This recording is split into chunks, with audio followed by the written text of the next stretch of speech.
સ્વાગત છે તમારું ફરીવાર આરસીએમ ગુજરાતની યુટ્યુબ ચેનલમાં। ચંદ્રબાબુ નાયડુએ ખીચોખીચ ભરેલી સભામાં રડવા લાગ્યા હાથ જોડીને પત્ની માટે। જી હા મિત્રો, કહેવાય છે કે સમય ખૂબ જ શક્તિશાળી છે। એક દિવસ એવો હતો જ્યારે આંધ્રપ્રદેશની સત્તા સીએમ જગનમોહન રેડ્ડીના હાથમાં હતી। તે સમયે વિપક્ષના નેતા ચંદ્રબાબુ નાયડુ હતા। આજે એક દિવસ એવો છે કે જ્યારે ચંદ્રબાબુ નાયડુ સીએમ છે અને જગનમોહન રેડ્ડી વિપક્ષની ભૂમિકા ભજવે છે। જી હા મિત્રો, યુગ હોય કે સમયની શક્તિ। 2021માં ચંદ્રબાબુ નાયડુ તેમના પાર્ટી શાસક વાયએસઆર કોંગ્રેસ પર પ્રતિશોધથી સરકાર ચલાવવાનો આરોપ લગાવી રહી હતી।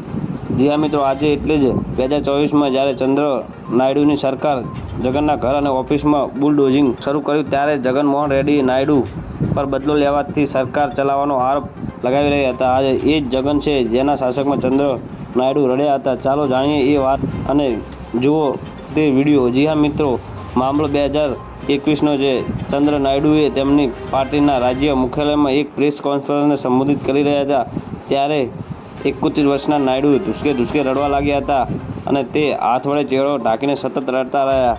નાયડુ કેમ રડ્યા લાગ્યા હતા? તો મિત્રો, વાયએસઆરસીપી સભ્ય અંબાતી રામબાબુ નાયડુની પત્ની ઉલ્લેખ કરીને વિધાનસભામાં કથિત રીતે કેટલીક અભદ્ર ટિપ્પણી કરી હતી, જેના કારણે નાયડુ ખૂબ જ દુઃખી થયા હતા। તો મિત્રો, ન્યૂઝની સતત જાણકારી મેળવવા માટે અમારી ચેનલને લાઇક, શેર અને સબસ્ક્રાઈબ કરી લેજો। ધન્યવાદ। જય હિન્દ।